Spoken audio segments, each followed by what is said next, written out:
Okay, the recording has started, and by continuing to be in this meeting, you're consenting to be recorded. So good evening, everyone, and welcome to our Module 2 webinar of Data 460 and section 6380.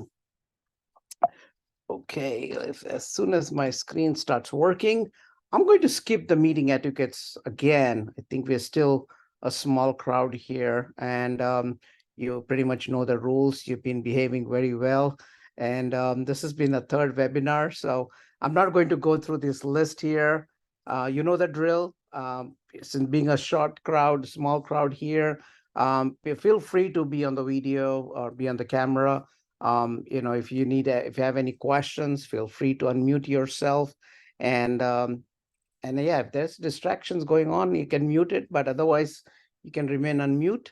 And again, I will try to keep this webinar for less than an hour, just about an hour. If you go a few minutes, I believe this could probably be like 5 to 10 minutes, more than an hour. That's pretty much it. I'll have a cutoff at that point. Okay. And yeah, we have this this is the third webinar in the series of 5 webinars that are designed for this course. We have 2 more to go, so please mark your calendar. We'll be meeting a couple of Thursdays from now, a couple of weeks from now, and then again, another couple of weeks following that, we'll be meeting for one last time, okay? All right, so today's agenda, we'll talk about sentiment analysis, and I'll do a little different today. And what I plan to do is not to go through, really not going through much of, theoretical information here, but I'll be going through a project walkthrough, a project that I worked on a few years back on sentiment analysis. I want to go through that project and for a couple of reasons. One, the sentiment analysis project that I did, pretty extensive project that I did a few years back, and yet it's so relevant today. Some of the techniques and some of the information that you would have, got from all the readings and the material that you've gone through, and you'll realize it's so much relevant. And most importantly, the type of analysis that is needed at the level that you are in, right? Many of you, are so close to, completing your degree in data science. You'll be in workforce if you're not yet. Some of you are going to continue even with your master's studies. And in both cases, it's so important to kind of understand the type of analytical skills that's going to be expected from you, the results of projects that are going to be expected from you. And so I wanted to just showcase, it's going to be more of a show and tell, showcase the kind of analysis that you'd want to go through and how you can leverage some of the text processing skill, NLP's, toolkit to do some of your analysis, along with, of course, one of the main, the techniques that you have is the sentiment analysis that you can use. So that's one of the reasons why I want to go through this with you. Also, understanding that you have gone through a lot of material, last few weeks, learned a lot about NLP. I know you've gone through tons of reading material and videos and so on. And last week or so, you've been going through sentiment analysis. So I don't want to bombard you with all the another theoretical concepts or aspects, but rather just make this a little lively session and hopefully more engaging session by going through some of the practical aspects of sentiment analysis. So that's what we'll do in this component here, in this agenda item. Then we'll talk about assignment 2, a very, very important advisory there for the assignment 2. And if you've been following the discussion in the classroom, you would probably know what I'm talking about. But if not, just hold on and we'll go about, what needs to be done for assignment 2. And then we'll, take in any questions that you may have at the end, but you don't have to wait all the way until the end.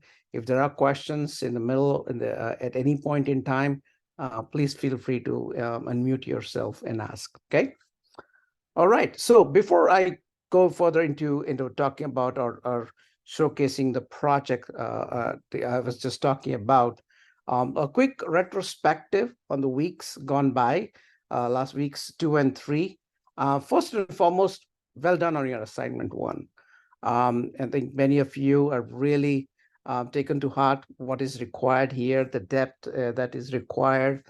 You've gone through and started to showcase or demonstrate how been using AWS and also laying out your answers, your responses, more detailed fashion, which is pretty good. I think that's what is going to be expected. As I said, at this level, this is a 400 series course, and you may want to,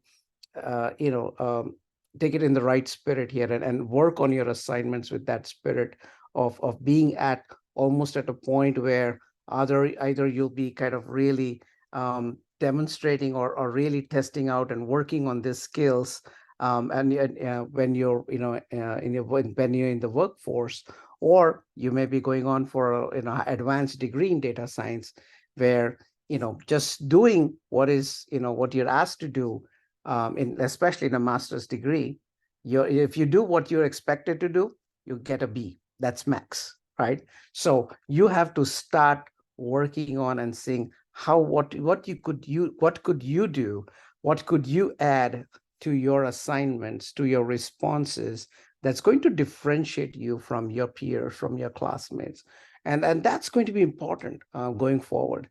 Same thing at your workplace too. You're going to be expected to do better than what is being asked for, and that's how you're going to be able to differentiate amongst your peers, your fellow employees, right? So again, I think this is a great start. Keep up the good work. Do not lose momentum. Same thing for the week 3 as well, for the discussions. And you may have noticed, for this discussions, I'll let you guys kind of, talk to each other, engage with each other.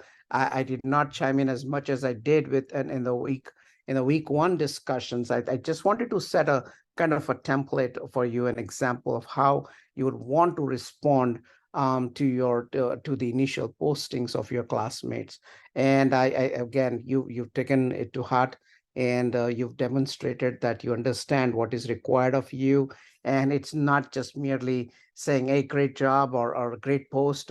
You want to really chime and ask questions to your peers or learn from them. Or if they've really done a fantastic job, then really, and appreciate the work and the research they did to, put up their posting, right? So learn from that as well. And I think you guys are, again, doing a wonderful job. So keep up the good work. And yeah, this is just saying that you embrace the spirit of engagement and participation. So continue with that, and take advantage of these webinars. And I see some of you are here, and understand that you may not be able to be physically present for each of the webinars that you have, but if you can understand all the different challenges you have, and the hardship that you may have by being here. Some of you are probably in different time zones, and you may be still at work or doing other things, or have a family to manage. So I completely understand that, and so in that case, maybe you want to just watch the recording whenever you get a chance. But do take advantage of the touch points that we have built as part of this course. The touch points, not just with me, but with your TAs, Ayo and Teo, who are going to be helping you throughout this course. So we all want you to be successful, and this is our touch point with you. So take advantage of that. Bring in your questions. Hope you kind of learn from our sessions that you may have. So all of that. So do take advantage of these webinars, please. Okay. All right. Moving along, I just wanted to mention about a couple of questions on the quiz. And in case the first one is about the bidirectional RNN. But one of the issues that we found with this question was there are actually not just one, but 2 right answers for this particular question. And I'm not going to give it away. But since this was like a question where you would have you can check only one question or one answer or the other, if you answered one of the 2 correct answers for this first question, for this first statement there, I would give you full points. I'm going through all the quizzes. As a matter of fact, I've gone through all the quizzes that have been submitted. If you got this question wrong, but you have picked in the right answer, one of the right answers, I would give you full points, right? So I've done that already, and you can go back and take a look at it. If you've got if I've updated your grades, and that is for this reason, okay? And if you still see that your grade has not changed, that means you're not picked one of the 2 right answers, okay? That's one. 2 is there's another question about positional encoding. And I believe one of the readings that had or that discussed briefly about positional encoding was taken off from the course right before this course started. So if you see this and you've not find it in any of the readings, I've given you full points. So no matter what you've answered here, and actually I've given out the answer. So in case you have not given the quiz yet, and a couple of you haven't yet, so you know the answer. But even if you got the answer wrong and you got this question and you've not got the right answer, I would still give you full points for that. Okay. All right. Any questions on the quiz? Okay, I'll take silence as no. We'll move on. So last webinar, we talked about, what humans are good at and not so good at, right? We went through this list, so I'm not going to go through this list again. One more aspect I do want to add is what we are good at is sentiment. And there's a subtle difference between empathy and sentiment.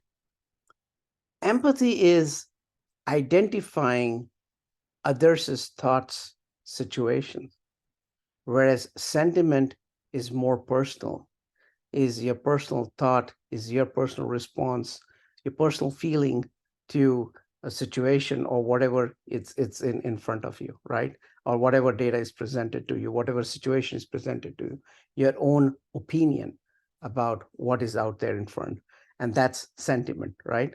So that's a subtle difference between the two. And as you know that we are very good with that, right? We would know, we would understand the sentiment, whether it's written, whether it's verbal. If something is being said in a sarcastic manner, if something is said in a particular tone, by seeing all of that, right? If someone is saying this verbally, you can read someone's expressions, you can read the actions, right? The people make, or someone while they're saying things, you can read their actions and you can know exactly what's the sentiment, whether it's a positive, that something that's being talked about is positive or it's negative, right? Or it's just neutral. You could easily sense that. So we're pretty good with that. Again, we are not so good at it. There are multiple things. The speed, we talked about all of that.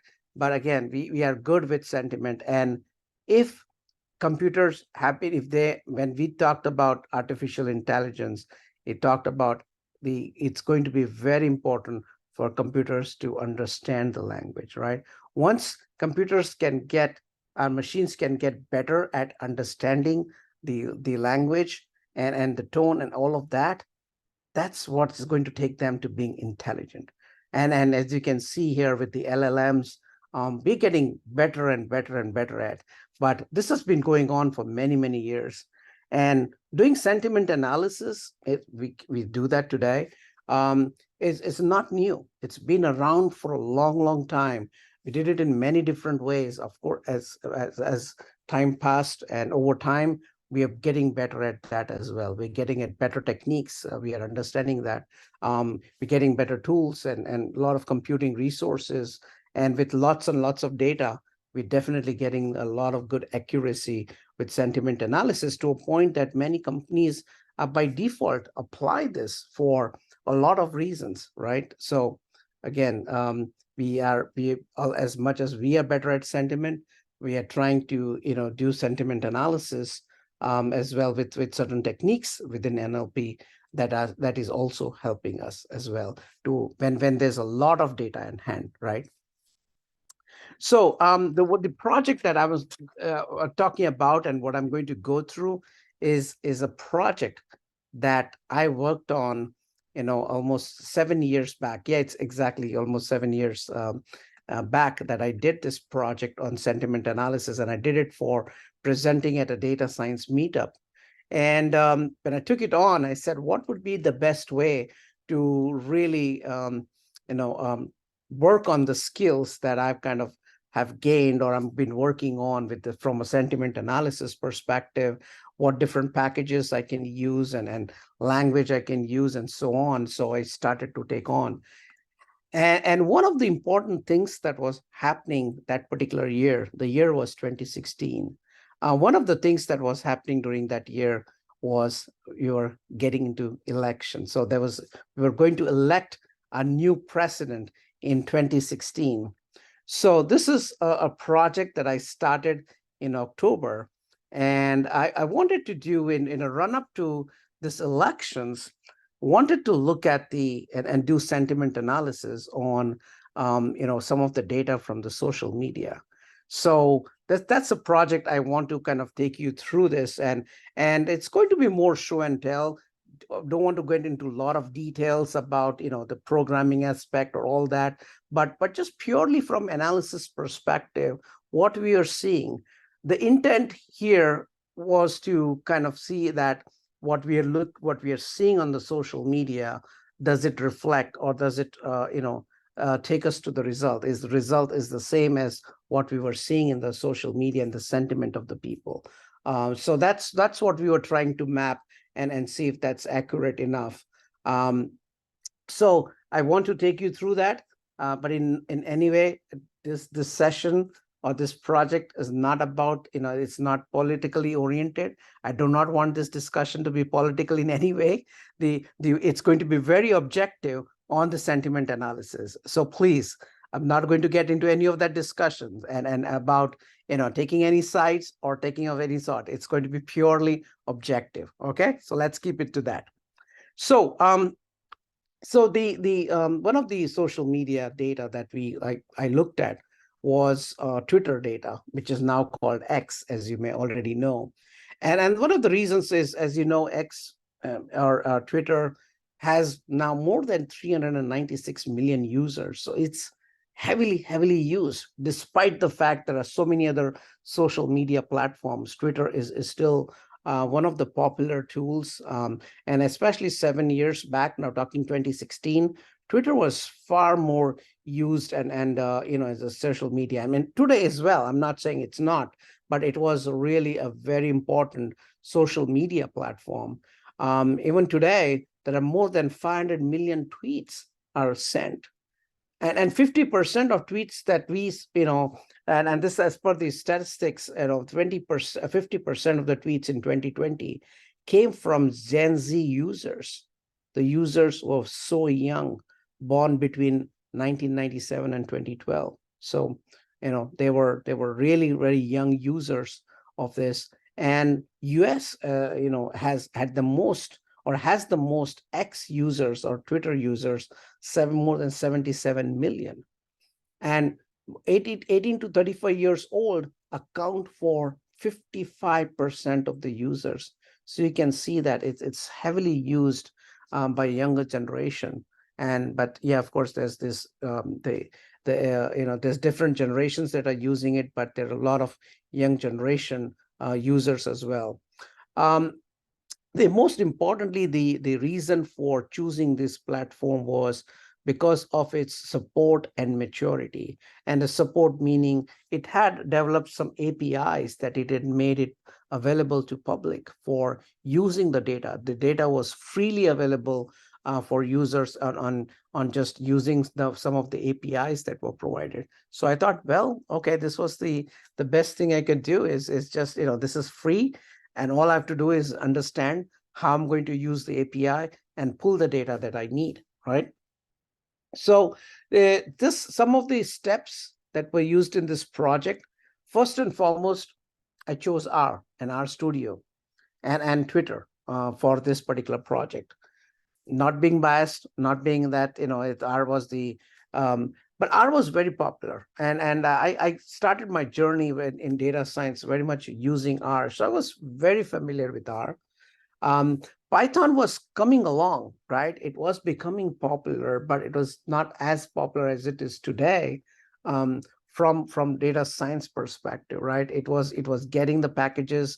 All the 3.x version of Python had many of the data science packages that R had, and maybe many of them had the same name. So it was getting there. But as I said, since I was more familiar with R, I said I will choose R to do my project.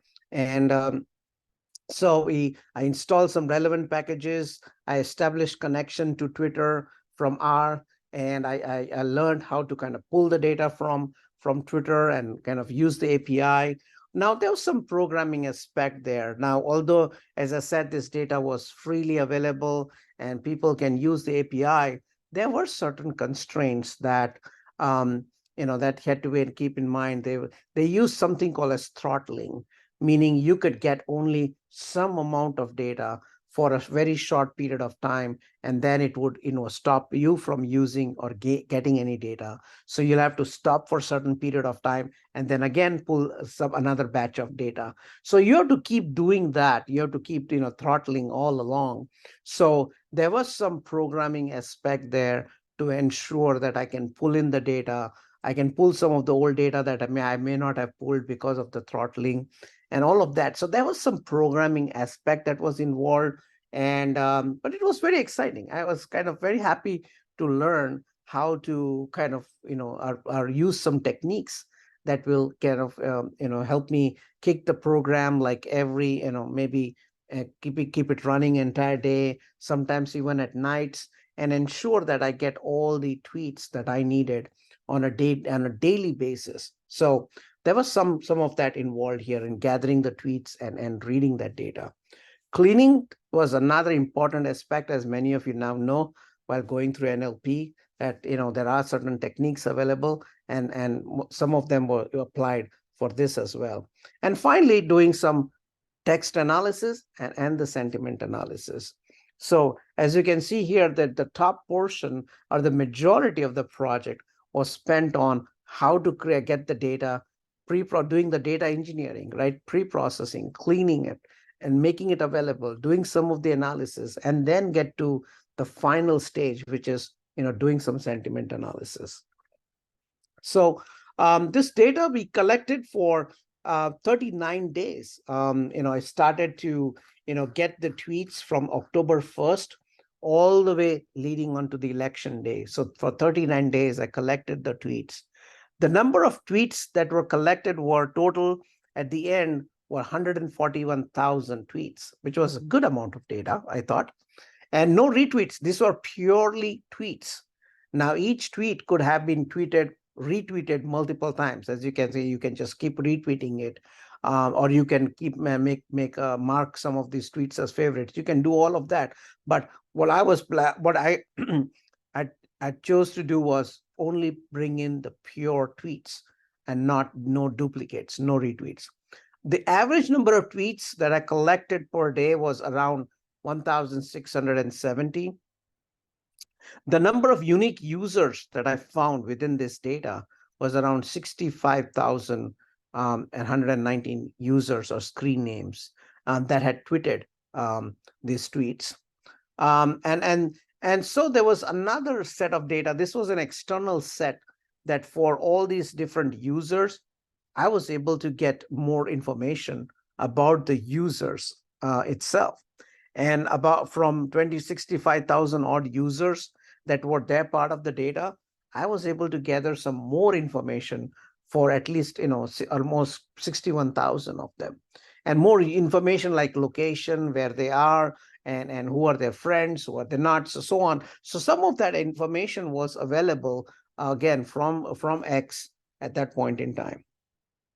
And lastly, the number of observation sessions. I had few people from my meetup group, who wanted to be the observers, who wanted to be also part of not just observers, but also part of advisory on seeing if how I'm going along with this, and what kind of techniques I've applied, or if they have any suggestion for any changes and so on. So I had like around in this 40 days period while I was pulling this data, doing all the analysis, I had like almost 12 sessions with them throughout this period, to showcase what I had, right? Or to kind of discuss what I've been doing from a technical standpoint. So they were like my advisory committee, if you will.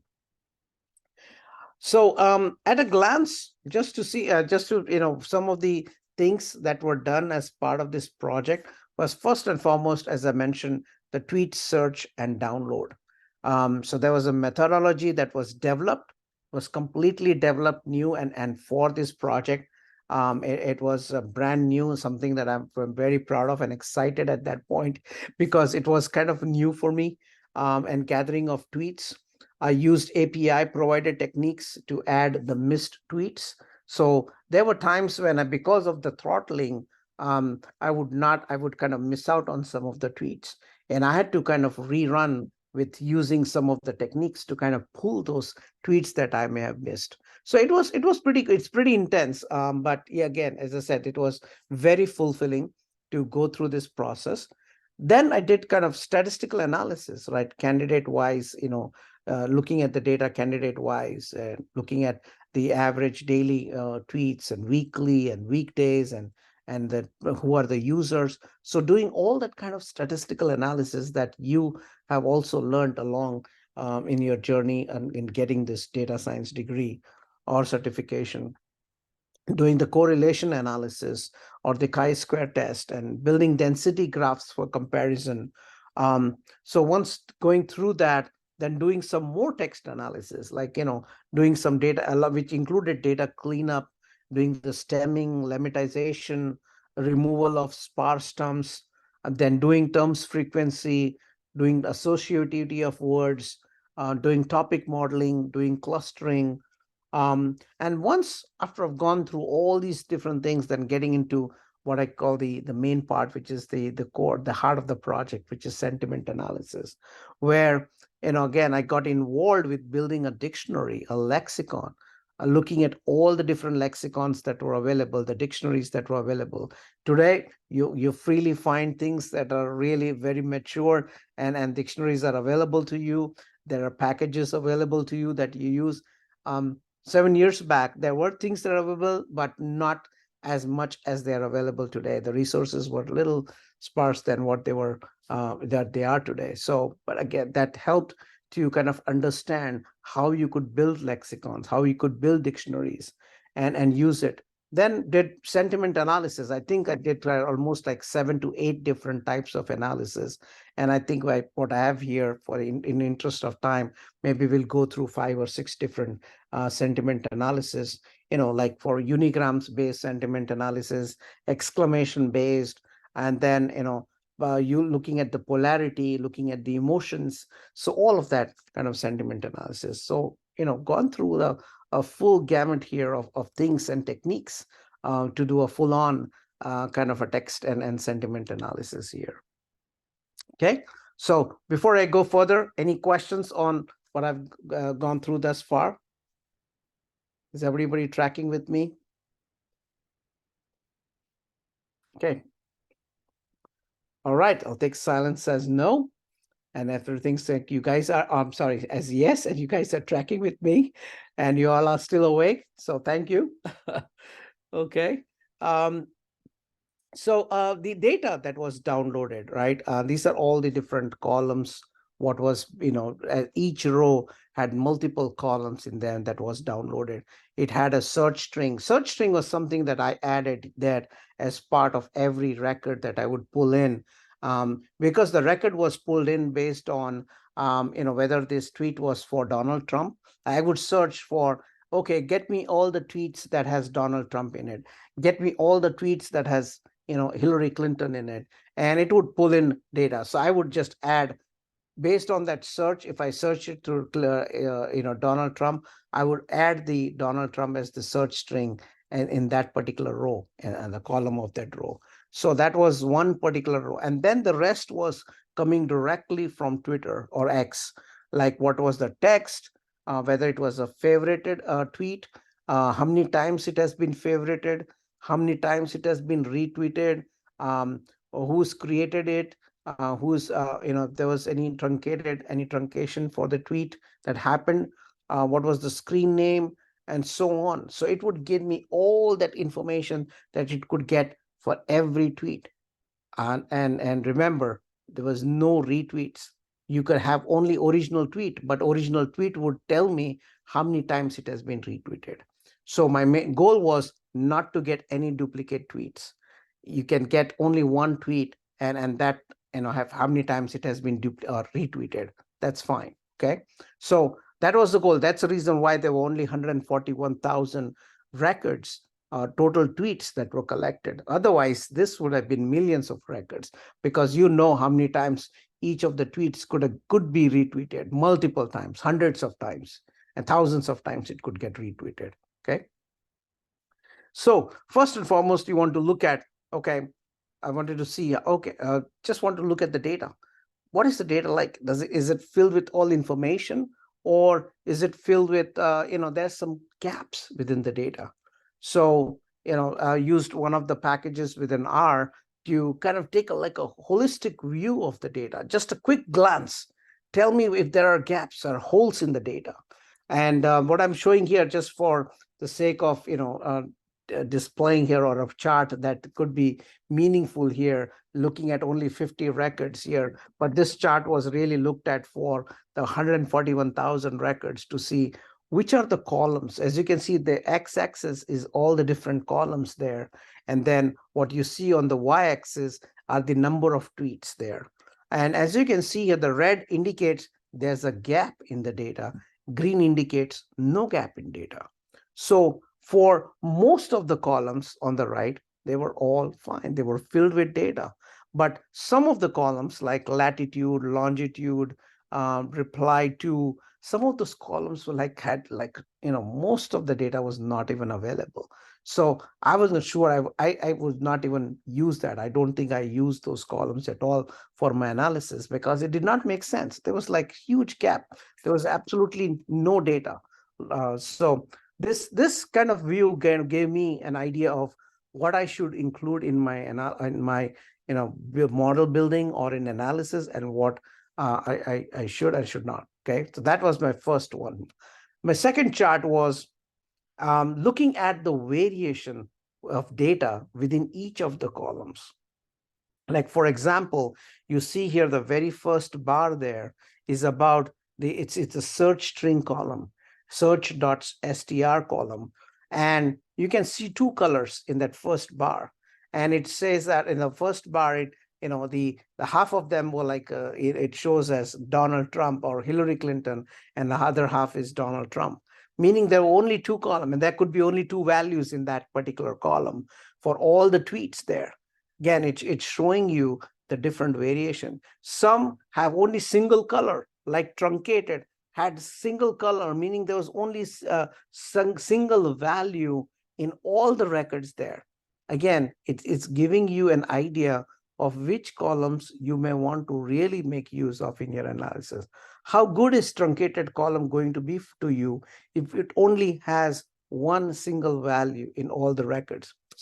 God, it needs to be truncated, right? This truncated column needs to be truncated. That's what this chart said.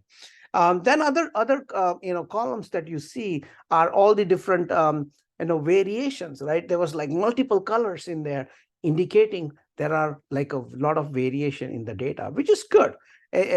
This is more to read the data, see what you are getting within these columns. Like, after you've known where are the holes, you look at what is the variation of data.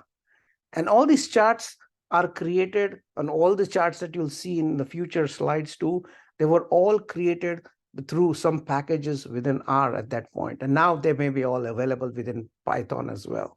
So the whole idea was to use the power of the packages, the data science packages and techniques, algorithms that are available, and to build these charts rather than, creating it by hand here. That was not the idea. The idea that it should do it for you, and all along kind of practice those things, or practice the skills and chart building, and understand what kind of analysis you really want to do. Then you do the, I did the correlation analysis, and what I found was, yes, the favorite count, as you can see here, this is a matrix, right? You have 4 columns, and I'm just pulling in the ones that were really relevant from a correlation analysis perspective. So I had like 4 columns, like favorite count, retweet count, date only, time only, same X and Y axis, right? And as you can see, the ones that are with large bubbles and very deeply colored are the ones that are very highly related with each other. Now you don't want to see the diagonal because they are the same columns, both on the X and Y axis, right? But the ones that they're not part of the diagonal is what you're really interested in. For example, favorite count, if you look at the top row, the biggest bubble, right, is that, again, besides favorite count, is retweet count, indicating that favorite count and retweet count are highly related to each other. So you don't want to keep these 2 columns together. They're so much interrelated. So this again is telling you, hey, I don't need both these columns in my analysis. I need to take one out. And maybe in this case, I would be more, retweet count would probably be more useful to me. And that was the decision I made that time. I don't need favorite count. I need only retweet count. So my model building would be even effective, right? So that's the purpose of the correlation analysis. Taking this forward, and we looked at the tweets by dates or by days, candidate wise. So as I said, I had the tweets for 39 days. For each of the days, how many tweets that each of these candidates got. So most of the days, as you can see, the red and the blue bar, which is the red is for Donald Trump, the Hillary Clinton was blue. And as you can see, they're both neck to neck. There isn't much difference, much gap between the two. Of course, there are times when Donald Trump got more tweets, or maybe times when Hillary Clinton got more tweets. So, but in overall, if you see the average, they were pretty close to each other. The horizontal bar is the average. Donald Trump did get a little more, on an average, got a little higher than, but it was very minimal. I mean, there was not a huge difference between the tweets that we got. So almost like 50% of the tweets that I kind of saw for both the candidates. Then, went on to looking at the tweets hour-wise, like every hour on an average, which were the hours that got the maximum tweets. And there was a huge surprise here.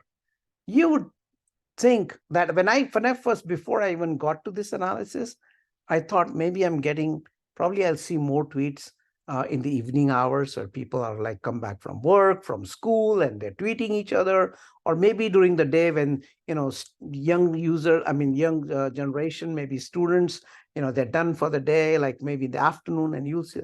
But what I saw was the 2 final hours of the day, between 10 and 11 and 11 and 12, had the maximum tweets.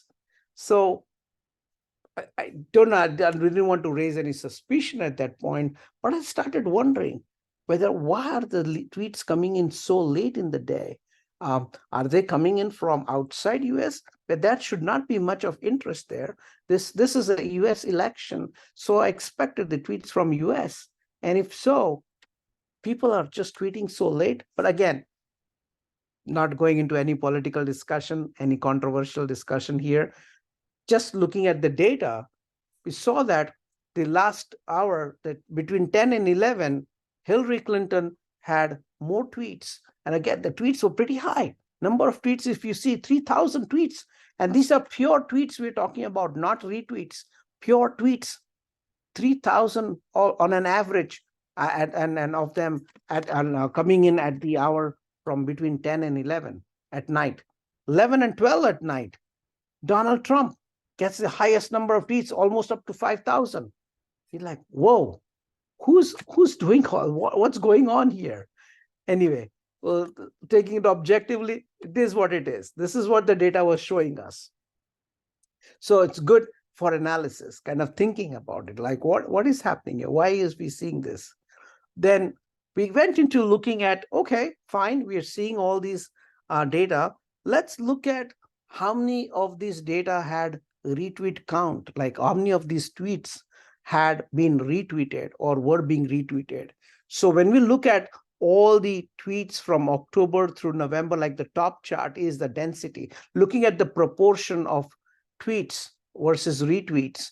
And what we saw was that many of the pure tweets and retweets, they were almost neck to neck again. There was not a huge difference, except maybe, towards the end, we see some, as you can see, there were more pure tweets that were happening.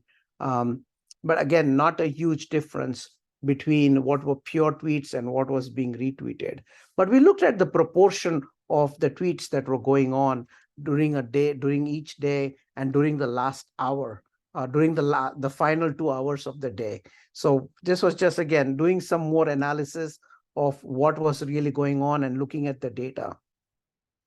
What I'm trying to present here, guys, is the type of analysis that you want to get into, the depth that you want to get into, to kind of come up with some findings, right? Come up with your analysis of what is happening, and according to you, what you would predict.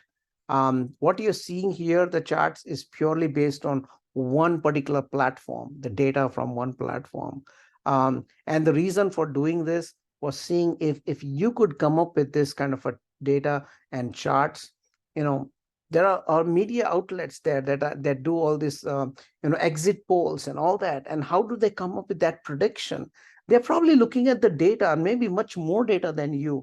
There are more resources to kind of pull the charts and do analysis, much more than what you could see here or to do here all by yourself, right?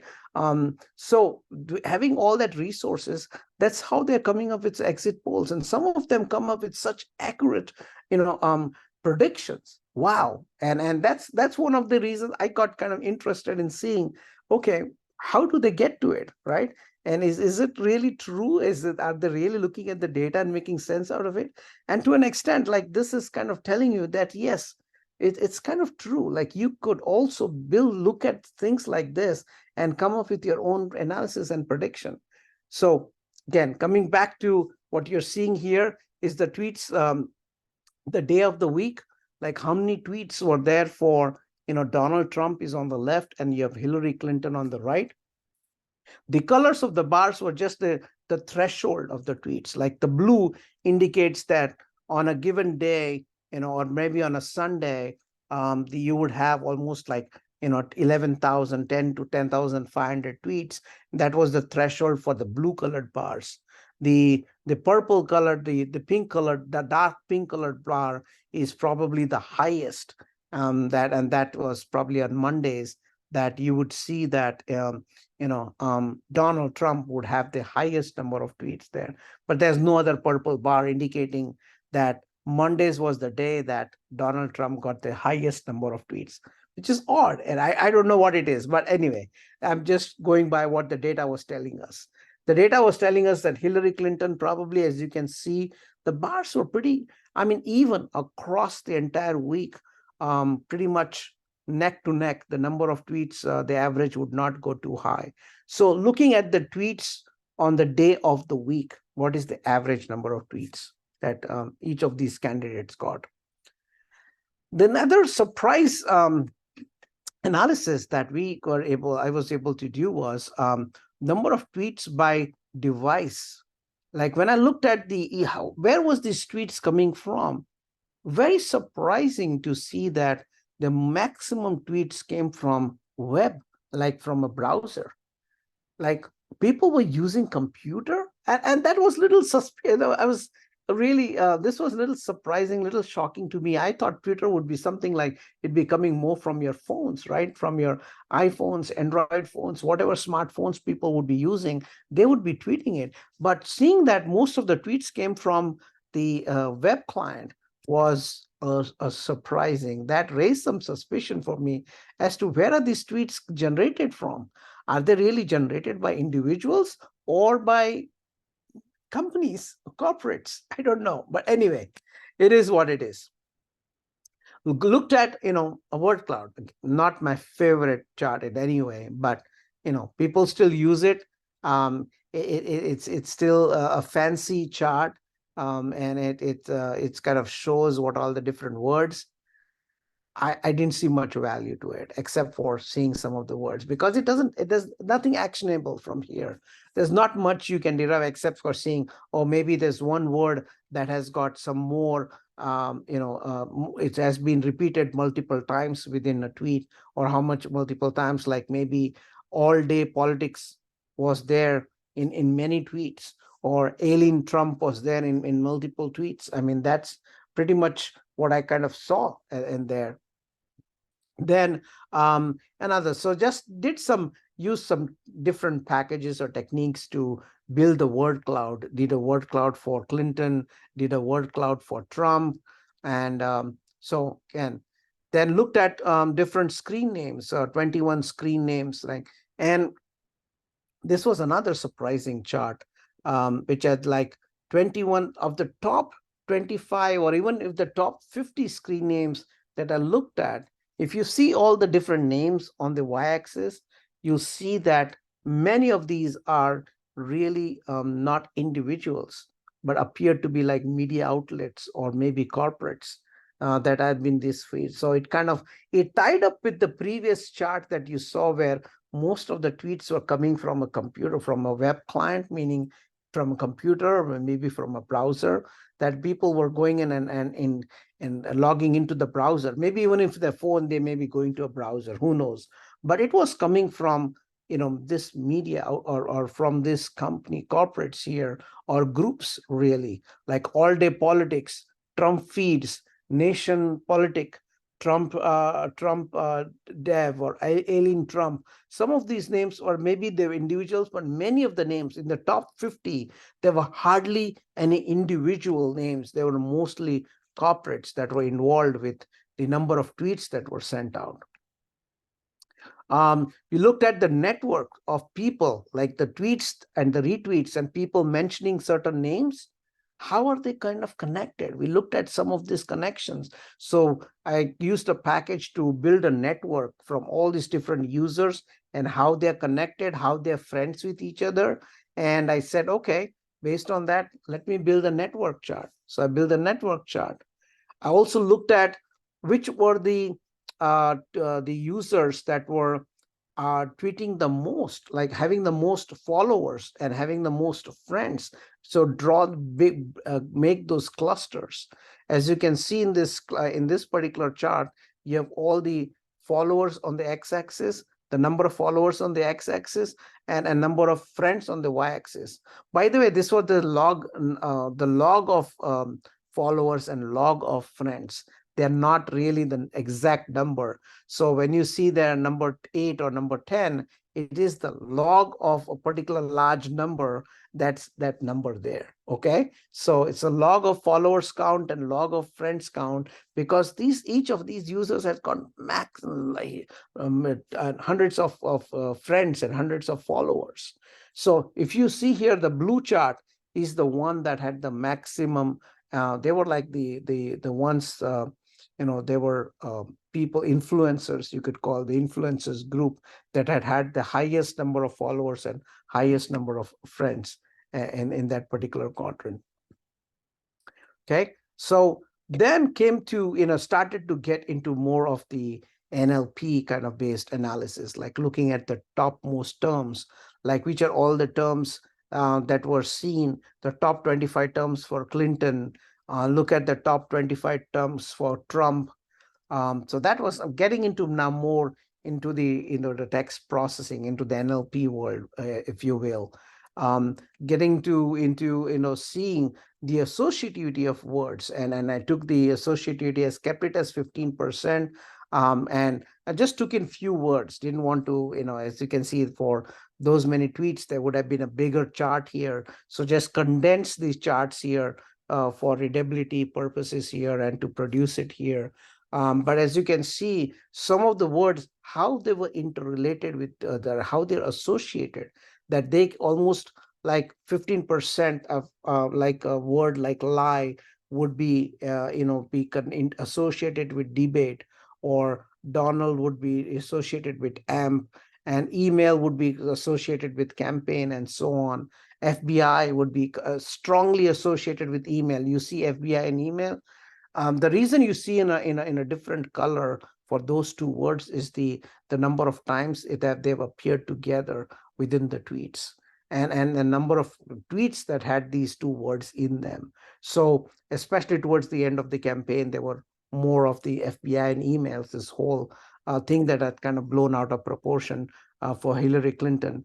So that's the reason why you see those two words were kind of together for more in most of the tweets, but these are all associated with each other, and they were connected with each other, appeared together with each other in each of the tweets there. Same thing you did for for Donald Trump as well. Which are some of the words that were tied together, at least 15% of the or more associativity that they had, right? So again, looked at that. Did some topic modeling, like how many tweets that total tweets that what were the different topics within this tweet. So did some topic modeling. For Clinton, they found there were 5 topics for Clinton. There were 5 different topics for Trump. And then once you know that there were these 5 topics, then used one of the packages there to kind of lay out the different topics, the proportion of different topics that were discussed day in and each of the days from October through November, or this was only for probably for October that you see here, but looking at all the different topics and how the proportion of these topics were discussed throughout, right? And each of the topics, which were the words for each of those topics there, and that's been listed there as well. Okay. So sorry guys, I'm going a little fast here in the interest of time, but my as I said, my whole point is to show you the kind of analysis, the depth of analysis that you want to get into. And actually the core at the heart of this whole analysis is starting now, which is doing sentiment analysis. As I said, there were like 7 or 8 different ways the sentiment analysis was done, but this was like going in for looking at all the different exclamations of that were used within the tweets, like Clinton or Trump or president. These were some of the exclamations that were used multiple times within the tweets. And then, as you can see, those bars are representing how many times some of the words or exclamations that are listed in the x-axis there were used or came up in multiple tweets. Same thing for Donald Trump, like what were some of the exclamations there? Trump was the biggest bar there, as he was mentioned so many times. Maybe people, used his name for his tweets multiple times. Then we looked at the polarity of the tweets, like within each tweet, what was the polarity of each word? And when you add it up, would be the polarity of that particular tweet. So we had the polarity, like what was the total polarity of all the different tweets. And you can see here, if you see Donald Trump had, the maximum polarity, that if you see there was polarities, the middle is 0 and the negative is on the left side and the positive is on the right side. And Donald Trump has most neutral tweets there. That's the peak is on the 0th on the level there, indicating that the most of the tweets were either in the positive or most neutral, whereas for Hillary Clinton, the most of the tweets, the maximum bar was on -1 or -2. That was the little negative polarity that we saw for Hillary Clinton. Then we did the other type of sentiment analysis, is looking at whether the overall sentiment, whether it was very negative or very positive or neutral and so on. So we looked at overall sentiment for all the tweets. Then we looked at the sentiments for Clinton's tweets. Then we looked at the sentiments for the Trump tweets, right? So that's what I kind of looked at. And it was mostly kind of very negative for most part. As you can see, a bigger quadrant, the biggest slice, the biggest pizza was, or biggest pizza slice were for negative, very negative one, the red ones. But the others were there as well. Then once you get to know that you can build such negative and very negative for each of the days, you want to kind of draw like a chart to see how much did it go negative, like how much negative it went every day in throughout this 39 days. And as you can see that, yes, there were days that the blue line is being very, sorry, the green is very negative and the red is negative. So that's just showing, and the black is just the addition of the two. But for most part, it shows you how the negativity was going for both these candidates within the tweets. Same thing looking at the positivity. As you can see here, the positivity, like if you look at the bottom chart, the positivity was kind of going pretty, I think it was pretty stable, and it went even higher at one point. But I think after October 26th, it dived for Hillary Clinton. As you can see, there's a big drop there for Hillary Clinton on October 26th. Guess what had happened? The whole FBI and the email thing that had kind of come out, it had kind of all blown out of proportion. And there was a lot kind of going on in the press at that time. So again, that was the time. So it was showing. So as the things and the events that were happening, we were seeing the sentiments of the people, the sentiment of the people changing for these candidates. So again, looking at the positivity, looking at the different emotions as well. What was the emotions within the tweets? What was the highest emotions for what was the different emotions? What was the level of emotions for each of the candidates here?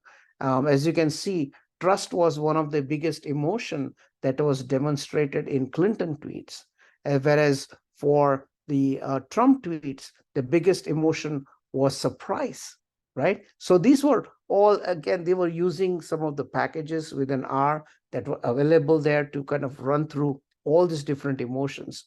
And then you can, again, if you could do it for like an average, you could do it for the range as well. So putting it on all the different range of these different emotions, looking at some of the important ones, putting the top 3 emotions for each of the candidates to see how they stand. So all these different charts were used to build certain analysis, to build the prediction, which was a pretty tough one. I mean, the prediction was pretty tough looking at these charts. But again, we were doing some of this, and there were observers who were also coming up with their own thoughts and ideas of who could win this election, right? But it was a very good exercise, a very good, as I said, a project to work on. And it was very exciting because you were kind of monitoring or going along with something that was really happening. Okay.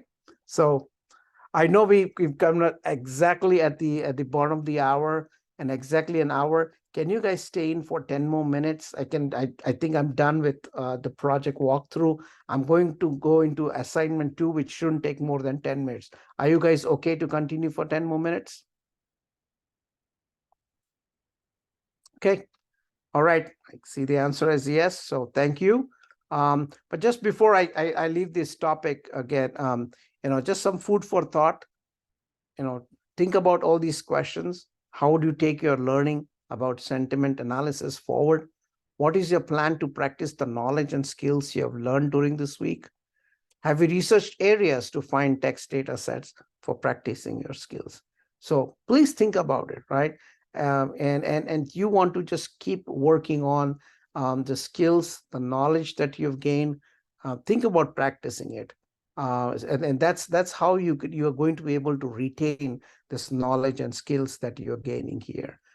So again, and there are a lot of resources out there. What you've done in the last few weeks is scratch the surface. And trust me, after all these years, I still feel like I'm still a student here of data science. That's how much that is out there. It's an ocean, and every day you can learn something new. And I'm still learning something new every day, guys. Trust me. after all these years of being in this field. So, there's lots out there. You are in a very exciting phase of data science where a lot of things have matured. There are a lot of exciting things happening, especially with the large language models in NLP and artificial intelligence, that you can really take this on, and you will find lots of information that's out there free of cost, like on the internet, or even with things that you can learn more, or get more degrees that are out there, or maybe advanced degrees that were not even possible a few years back. Okay, so take advantage of all that. Going on to assignment 2. Before I go there, any questions on the project perspective? I may have gone a little faster, but I hope that helped. Any questions? Okay, I'll take that as a no, but in the end, if you guys have any questions, I'll stay here to answer any questions that you may have on that. Okay, and if there's interest in digging a little more and understanding some of the programmatical aspects of that project, I'll be more than happy to share with you at some point offline. Okay. All right, so assignment 2, you'll be using AWS SageMaker, PyTorch, and the BERT model for sentiment analysis. You'll deploy a pre-trained BERT model as an endpoint on AWS. You will then access and invoke that endpoint to classify the sentiment of text data.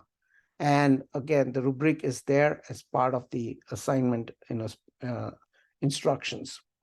As far as the prerequisites, I will strongly recommend that you go through all the 4 prerequisites of this particular before you dive into this assignment. And this is in your week 4 classroom area. Go through all of these, because you will be answering few questions as part of the assignment. And if you would have gone through this material, it is going to help you to address those questions, right? So many of these questions are going to be coming from what you'll be learning from here. So do not skip this. Okay, do not go dive straight into the assignment without going through some of these prerequisites. Okay. So as far as the important files for this assignment, you got one notebook that is being made available to you. You got a kernel, which is, and again, you have to be very careful with this. And this came in the last semester, where we found out there are multiple kernels available. You just don't want to select the default kernel. Please select Conda PyTorch _ P310 kernel. Otherwise, you're going to run into issues and see problems. The other important piece, and this was found out, thanks to a couple of your classmates, and Brian actually just came up with with this issue that he was not able to execute the code like a week back. And so we were researching into the ways to fix this code. So luckily we were at a point we fixed it, and I know one of your classmates actually also put it in the classroom as well, that all you need to do is one additional package installation. So there's a first line there, which is a pip install in your .po assignment2.py file. Okay. After that pip install, add this one more pip install line with an exclamation, and I'll put that exclamation, but yeah, exclamation pip install protobuf equal to 3.20.1. Just add that one more line. Okay. And you can add it if you've already downloaded the file. If not, tonight I'm going to be uploading this new .py file. Okay, that new file that I will upload it tonight will already have the pip install. You don't have to then do it yourself. Okay, so again, if you have already downloaded the .py file for execution, add this pip install as your second statement or the second code chunk in your PY file. And the rest of the code will actually flow through flawlessly without any issues. Okay, I just did that again one more time. I did it right before this session, and it worked like a charm. Okay, so no issues. If you follow about the kernel, if you follow about the package installation, you will not see any errors whatsoever. And there are supporting files that are also provided to you that you have to upload it on your AWS environment in the code folder. All these instructions is there, guys. I'm just kind of laying out what is there. But are you, any questions on what I just mentioned on this slide here about the kernel, about the package installation? Did everybody follow what I was just going through? Okay, I'll take that as a yes. And there's an answer sheet again for you to build and use this template answer sheet. And it, because it has all the questions, it has the the questions that it asks you. It also asks you to take in some of the screenshots and copy paste it in this particular template. So please use this template. And this is the entire rubric. So there's, for every section, for almost every question that you would answer within the instruction template answer sheet, you have some points allocated there. So please go through it, answer the questions in as detailed fashion and form as you'd want, and you can add to differentiate. As I said, it's important. Don't just go by, okay, what is BERT, and you just give a one-liner for BERT. Please add in what you know about BERT, right? Because remember, these are like 25 points. Some of these questions are like 25 points and 15 points, right? And it's not just for getting one-liner. It's for getting in a paragraph or few paragraphs from you on what you understand about those questions or about anything that is being asked, okay? So, any questions on assignment 2?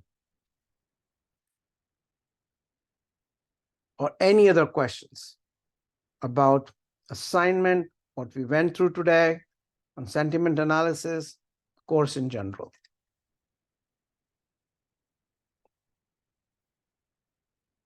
Okay. Are you guys all still awake? Hello? Awake. Hopefully. Oh, thank you, Anne. Thank you for answering that. Okay, that gave me some confidence, and thank you, Ayo, and thank you, Heda, and everyone. If no questions, I know we went over time today, so thank you for staying on 10 minutes more. Hopefully, we'll come back to an hour next session, next webinar. But good evening and good night, everyone, and good luck with your assignment. And we'll meet again in 2 weeks from now. Okay? Yeah. Thank you all. Thank you. Bye. Yep. Bye.